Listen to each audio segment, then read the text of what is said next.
Ah, I was muted. That's embarrassing. Hello, welcome to SquishiVision. Disney drops a lot of content on Friday, and I'm here to pick it up. I got that wrong in the last two ones. I got it right this time, but I was muted. This is my series of 11 live streams that I'm doing about the announcements that Disney did on Friday during the Investors Day, whatever an Investors Day is. I'm currently on my third one, which is about the Bad Batch. That's pretty much what you missed when I forgot to mute my microphone because I am a numpty. I before this I'd done Andor and I talked about Disney Animated Studios before that.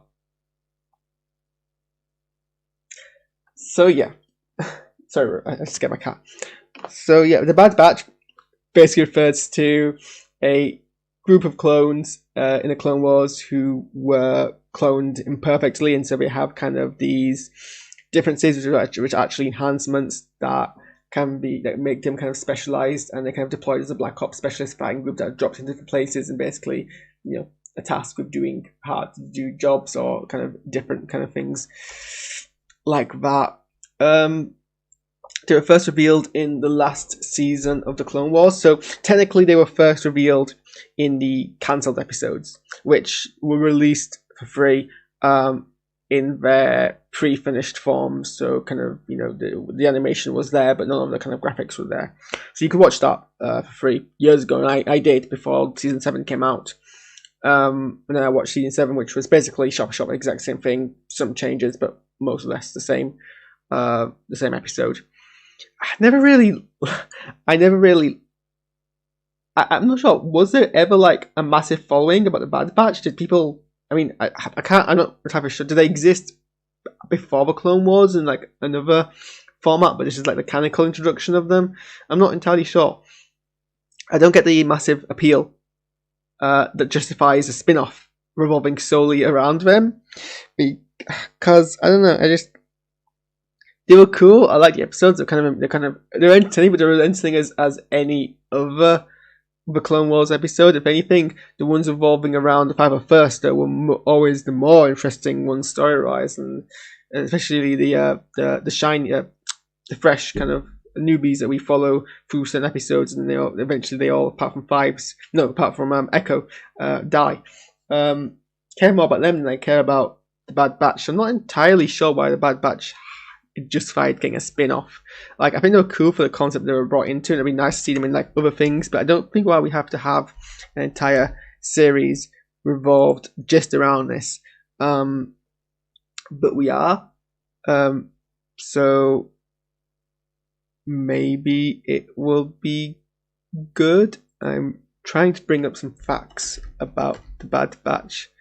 It just redirected me to the article about the Clone Wars, which is not what I wanted.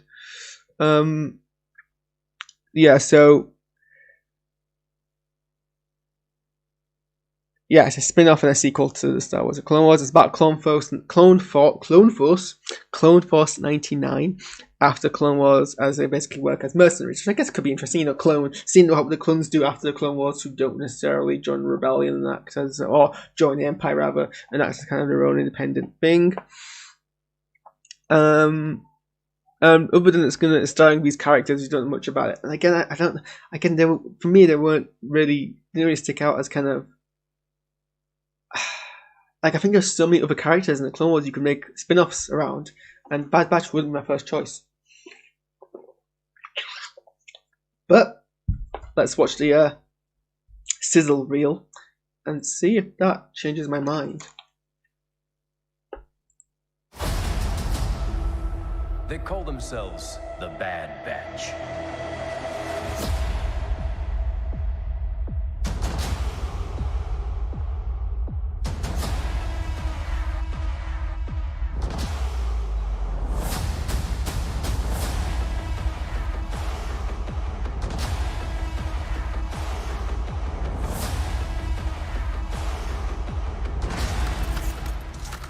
The Republic will be reorganized into the First Galactic Empire!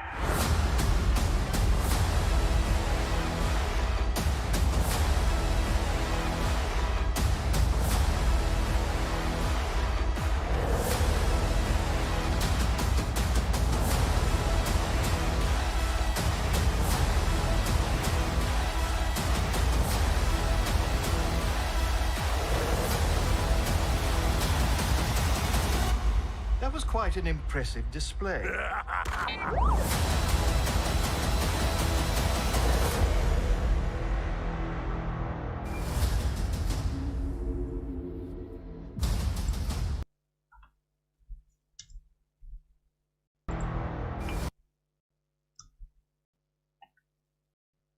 So yeah, I mean, you can even tell it's basically a continuation of the Clone Wars because they chose to make their logo essentially the Star Wars, the Clone Wars burn into the Bad Batch. Let's script through this and see what's interesting. So yeah, so this sizzle reel, unlike the Andor sizzle reel, is completely new material, which is great. So it gives us something to actually dig into and actually analyze. I think it's great that we're getting a lot more kind of. We're going to hear a lot more from what's his name? Daniel B. Bradley. Yeah, D. Bradley Baker. Okay, I was way off, but I got some of the letters right. But yeah, let's go through this and see what we can dig our teeth into. So yeah, this is them landing on Camino. So which they didn't do in the appearance, so we know this is something new. And this is the shot from the shot from the thumbnail, although this time we don't cut off like to the characters because of the weird aspect ratio that we've got going on now. Don't ask me to remember what other names are. I know he's called Wrecker. That's pretty much it. And then we've got obviously Echo here. So Echo returns from the Clone Wars as he joined the Bad Batch at the end of the of their kind of story arc, 4-part story arc. So obviously he's back and involved in them. So this, I guess, is their ship. I think we actually do see this ship on in the Clone Wars, so they continue having the same ship as their flagship. Yeah, a graphic cut. To what it looks like. I don't know. I was going to say Coruscant, but that's if I see this part of the screen and ignore the rest of the screen, because clearly Coruscant clearly has no actual blue parts of it because it's all one city. This is an interesting ship. It looks like cargo being pulled by another ship, but can't remember seeing the design before, so it's kind of interesting. So yeah, this doesn't pause nearly as fast as I want it to pause.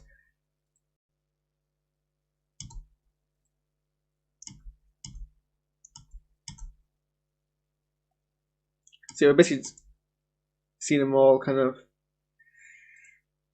at different locations.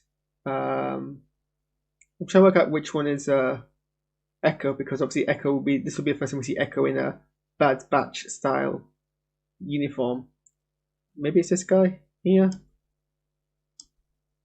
or maybe he doesn't actually wear a helmet. Not wearing one here.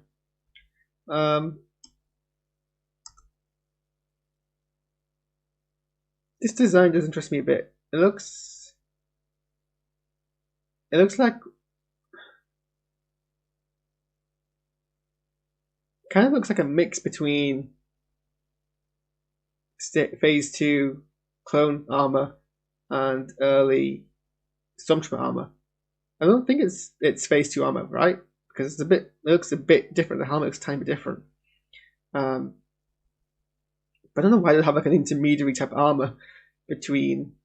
But it's interesting. We never actually see how the clone army transforms into Stormtroopers. Like there was obviously a whole bunch of stuff in the expanded universe which has been put into legends about how basically all the clones became Stormtroopers, and then were sort of phased out bit by bit.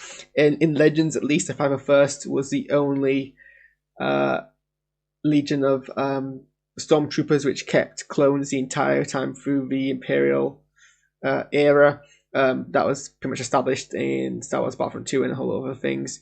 Because after the Rebellion on Camino, which I hope we see, because I think Rebellion on Camino is a very interesting kind of thing to see in film or on screen, when the clones at Camino rebel against the Imperial Army. I don't know if it's confirmed to have happened in Canada. I don't think it has, but I hope they canonize that bit. But we don't actually. So I think in Canada we get bits and pieces about how they transition between the two. and how they eventually stop using clones, because at least our Rebels clones aren't expected anymore. So I hope we do. I will forgive a series for existing if we actually get to see a transition of how the clones turn into the stormtroopers and look into the politics and delve into that.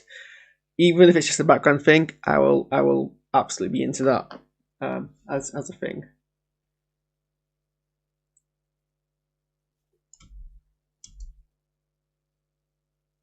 I don't know if I'm meant to remember who that is, but we see some other whip technology that I remember from Rebels.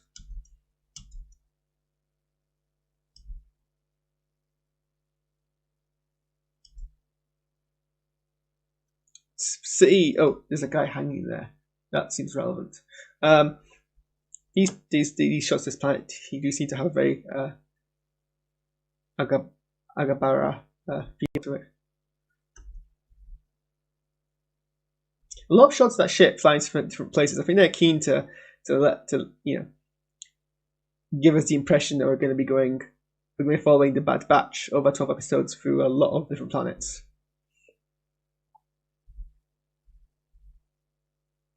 So yeah, this definitely looks more like, parts of this look like Stormtrooper armor, but parts of this look like Clone Trooper armor. So it just seems like a kind of a mix between the two, especially because of how like clean and white they are. I think actually maybe that's what's throwing me, because a lot of the armor of the clone troopers that we see in later parts of Clone Wars all have like customization and colors on them, and like have like personalizations. This is very clean, very sterile, very uniform, which I think actually does a lot of kind of it references a lot about the Empire. And then here we have Palpatine announcing to the clones.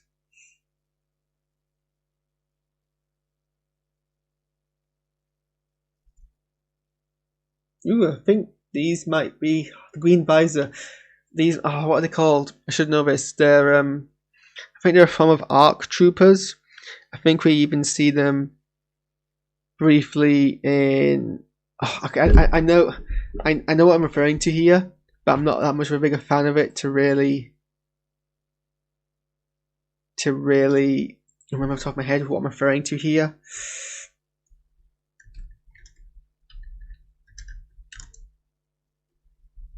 But like there's types of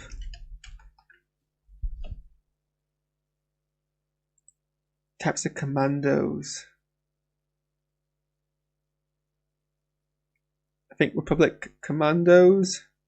Yes, I think these are Republic commandos.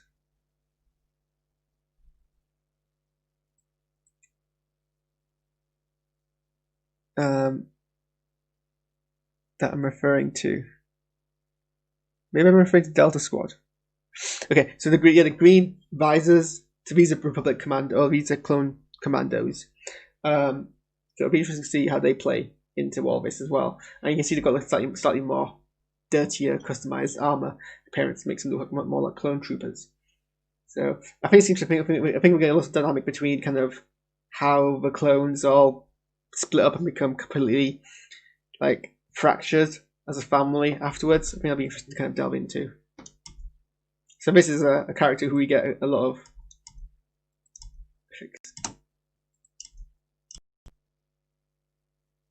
Who we get a lot of shots of, but I don't know who it's meant to be. But we see them quite a few times, so they're clearly going to be a recurring character, or maybe a guest character in one episode. These are interesting. These look a lot like the Dark Troopers that we see later on in The Mandalorian, and obviously before The Mandalorian as well, the Dark Troopers were a part of Star Wars. But The Mandalorian is what kind of recanonized them. These look very similar, except they're white instead of black. See what looks like a crashed Republic Star Destroyer amongst. It wasn't notably, it's all rusted, so a couple of years after the fall of the Republic at least, or yeah, more here. I think I'm gonna go back, but I think that was also a clone commando using a flamethrower. That character again. Small clone commandos and big clone commandos is gonna be like a recurring kind of thing in this series. We see some of the also the commando droids as well. Interesting that we've still got Republic era tanks here. Whether this is a flashback or this is them still using Republic era armaments, even though it's the Empire now. And then we cut with a reappearance of Tarkin. So it's good we get to see more of his character again.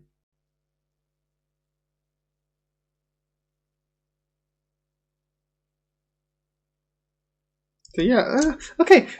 I will admit the teaser trailer has changed my mind slightly, but only if we get to use this show as an excuse to delve into kind of what happens to the Clone Army and the Grand Army of the Republic after the Clone Wars and how that transitions into the Imperial Army. If we get at least 25% of focus on that, I will excuse this show for existing. If not, then maybe less so. But yeah, those are my thoughts on this. What are we going to move on to next?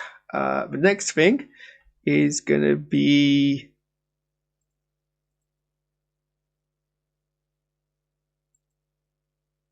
So now we're going to... So these are all the trailers for the TV series. Next, we're going to look at the trailer. The official teaser, it's not a sizzle, of Rogue Squadron, which I'm hearing a lot of interesting things about. So stay tuned for that.